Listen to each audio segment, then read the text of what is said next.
अभी मजा आएगा ना भिड़ो। Gets it. First man on the planet to reach 200.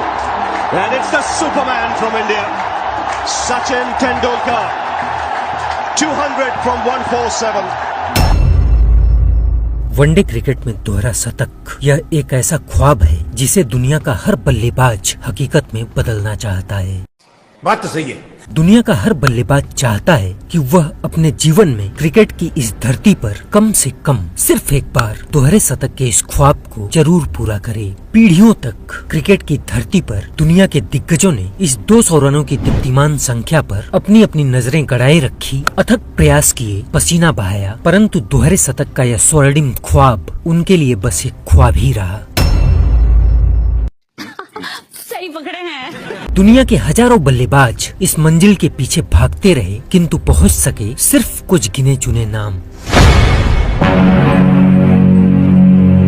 लेकिन फिर इसी क्रिकेट की धरती पर एक ऐसा शख्स आया जिसने दोहरे शतक के इस ख्वाब को एक बार नहीं, 2 बार नहीं, बल्कि 3 बार मुकम्मल किया और दुनिया को बताया कि अगर संकल्प दृढ़ हो तो इतिहास को अपनी उंगलियों पर नचाया जा सकता है। यह बल्लेबाज कोई और नहीं बल्कि अपने विरोधियों का सीना चीर देने वाला, पुल शॉट का शहंशाह और छक्कों का सौदागर, the man, the myth, the magician, hitman Rohit Sharma है। लेकिन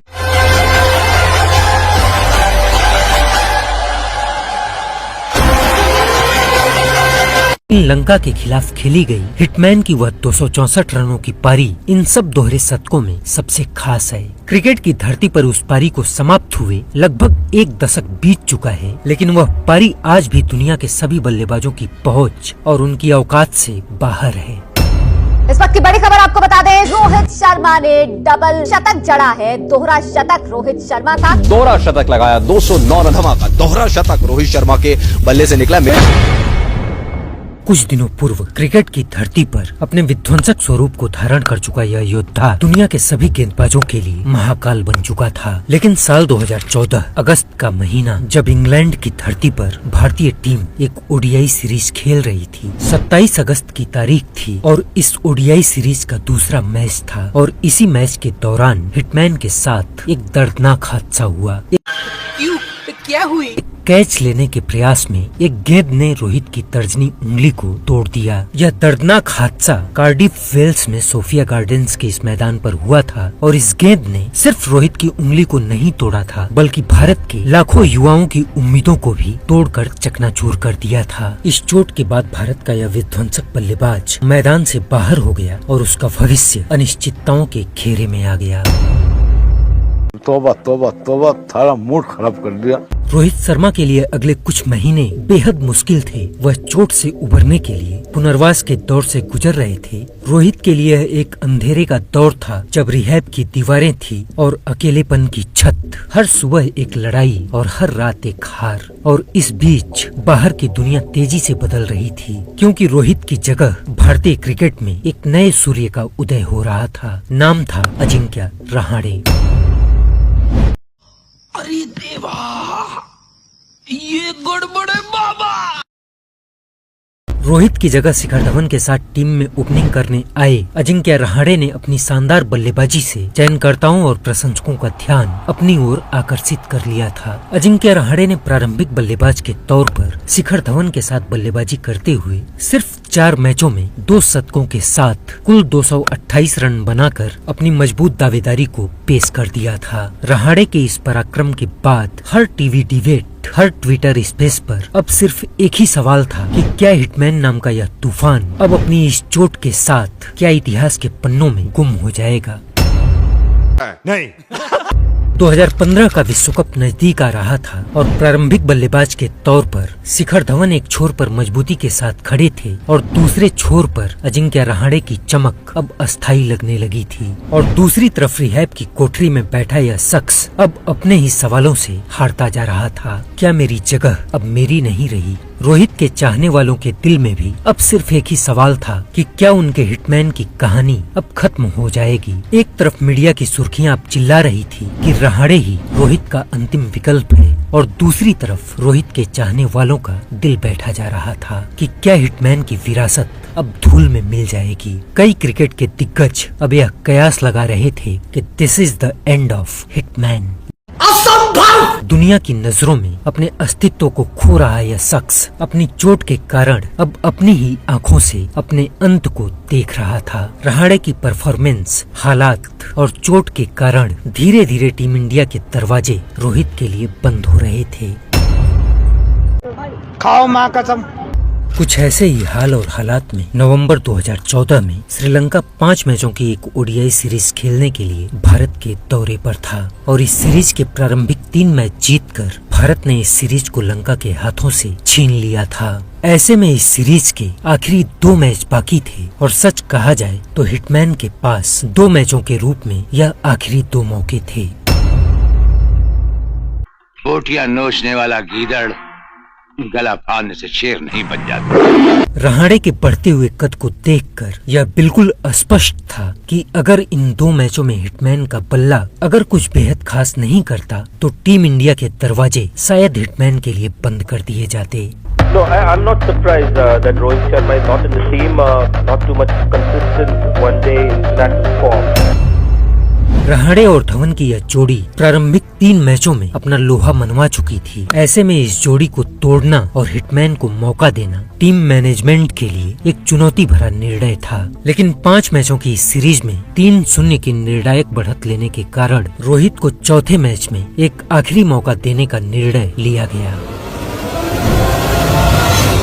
13 नवंबर 2014 कोलकाता के ईडन गार्डन्स का यह मैदान कई महीनों के इंतजार के बाद यह शख्स अपनी चोट से उबरकर अब 22 गज की इस पट्टी पर लौट चुका था। मीडिया से लेकर लाखों निगाहें उस दिन रोहित पर टिकी थी। यह मैच दुनिया के लिए बस एक साधारण सा मैच था, लेकिन उसके फैंस के लिए, उसके चाहने वालों के लिए यह किसी त्योहार से कम नहीं था। हिटमैन की उस चोट के कारण उसके लाखों चाहने वालों के दिल टूटे थे। ऐसे हालात में उसकी यह वापसी उसके फैंस के लिए किसी दिवाली से कम नहीं थी। लेकिन सबसे बड़ा सवाल यह था कि क्या हिटमैन अपनी पुरानी लय हासिल करेगा? क्या वह अजिंक्य रहाणे की बढ़ती लोकप्रियता के बीच अपनी जगह बना पाएगा या रहाणे की चमक उसकी राह रोक देगी? लिहाजा यह मैच कोई साधारण मैच न होकर हिटमैन के अस्तित्व की लड़ाई थी। ये क्या हो गया? ये क्या सुन रहा हूँ मैं? खैर, टॉस जीतकर भारतीय कप्तान किंग विराट ने बल्लेबाजी करने का फैसला किया और भारत की तरफ से रहाणे और हिटमैन की जोड़ी ने पारी का प्रारंभ किया। कई महीनों के इंतजार के बाद वह शख्स अब नीली जर्सी में नजर आ रहा था। अभी मजा आएगा ना भिड़ो। और कुलाशेखरा के पहले ही ओवर में अजिंक्य रहाणे ने लगातार 3 चौके लगाकर अपनी तरफ से भारत को एक शानदार शुरुआत दे दी। एक तरफ जहां अजिंक्य रहाणे के बल्ले से बड़े शॉट निकल रहे थे, वहीं रोहित का बल्ला बिल्कुल खामोश दिखाई दे रहा था। और 5वें ओवर में रोहित ने बड़ा शॉट खेलने की कोशिश की, लेकिन गेंद परेरा के पास पहुंच गई। लेकिन किस्मत को यह कहानी उस दिन मंजूर नहीं थी और गेंद परेरा के हाथों से फिसल गई। आपने सबसे पहले घबराना नहीं है। 6 ओवर समाप्त हो चुके थे और भारत बिना किसी नुकसान के 30 रन बना चुका था। रहाणे जहां सिर्फ 16 गेंदें खेलकर 24 रन बना चुके थे, वहीं रोहित के खाते में 20 गेंदें खेलने के बाद भी सिर्फ 6 रन दिखाई दे रहे थे। ऐसा लग रहा था जैसे लंका के गेंदबाजों ने रोहित के बल्ले को किसी मंत्र के द्वारा बांध दिया हो। और 8वें ओवर में एंजेलो मैथ्यूज ने रहाणे को पगबाधा आउट करके लंका को पहली सफलता भी दिलवा दी।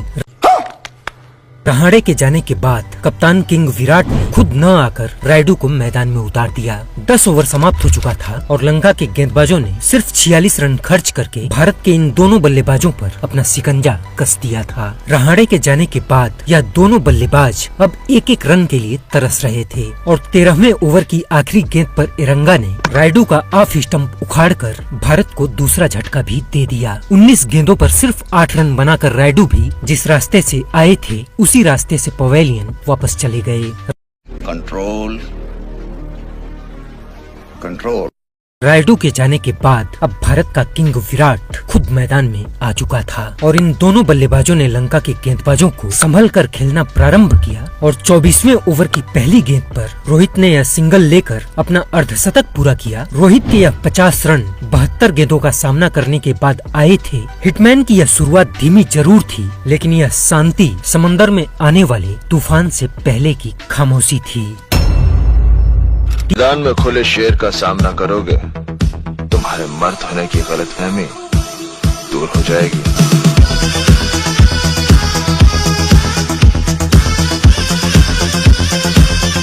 टीम इंडिया के खाते में कुल 122 रन थे और अगले 25 ओवरों का खेल अभी बाकी था और यहीं से प्रारंभ होता है क्रिकेट के रणभूमि में हिटमैन का वह विराट विनाशक अवतार, जहां सिर्फ रिकॉर्ड नहीं टूटता बल्कि इतिहास कांपता है, आंकड़े चीखते हैं और स्टेडियम में हाहाकार मचता है।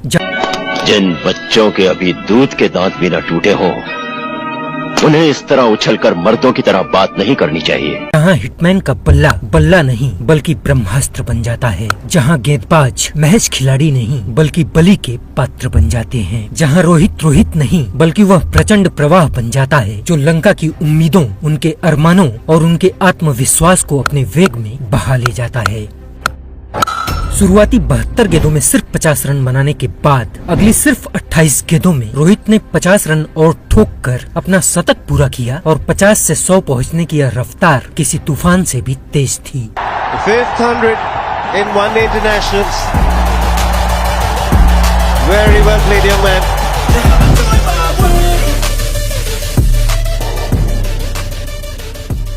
शाबाश। रोहित के सामने आज सिर्फ गेंदबाजों के नाम बदल रहे थे, लेकिन अंजाम सबका एक जैसा था। गेंदबाज बार बार दौड़कर आ तो रहे थे, लेकिन हर बार उनकी गेंदें रोहित के बल्ले पर बलिदान हो जा रही थी। हर ओवर में रोहित के बल्ले से चौके और छक्कों की बारिश हो रही थी और इस बारिश से लंका के गेंदबाजों की आत्मा और उनका आत्मविश्वास क्षीण होता जा रहा था।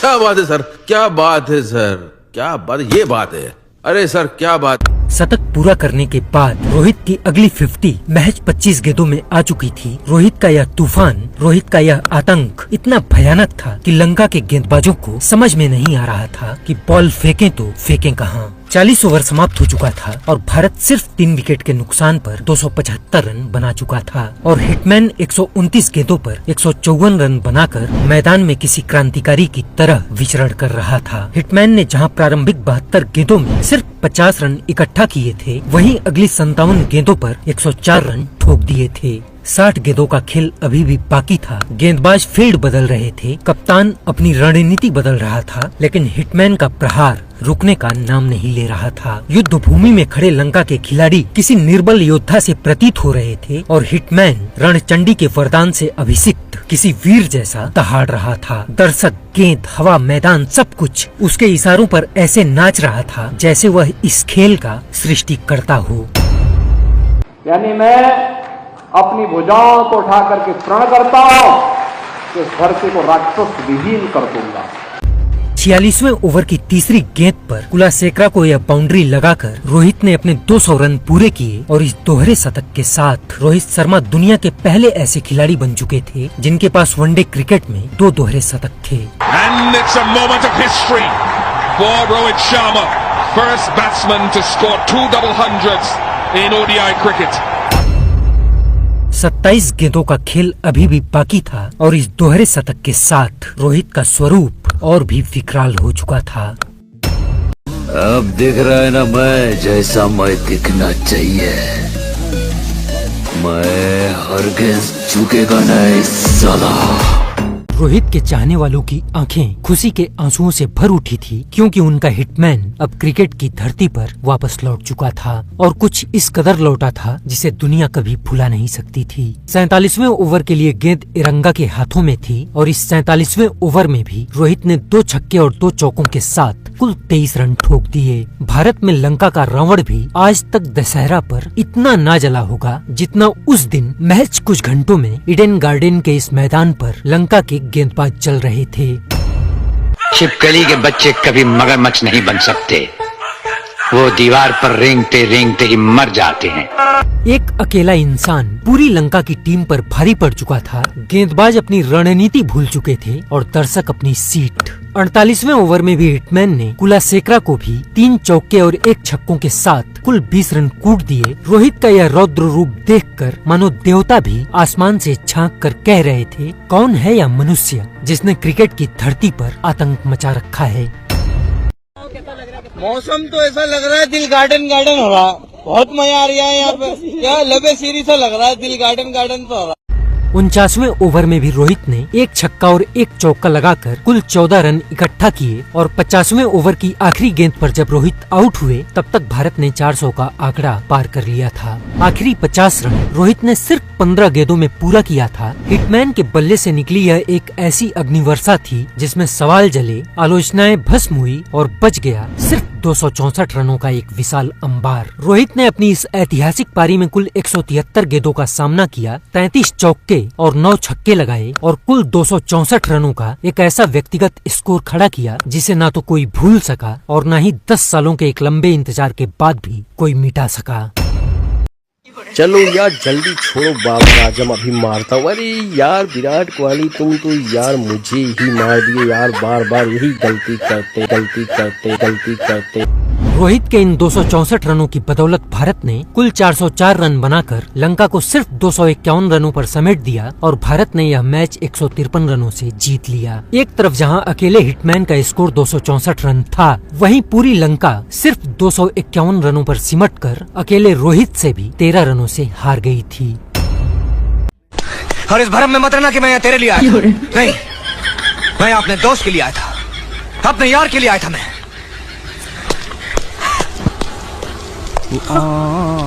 झूठ बोलता है साला, ये यहाँ सिर्फ तुम्हारे लिए आया था रूपा।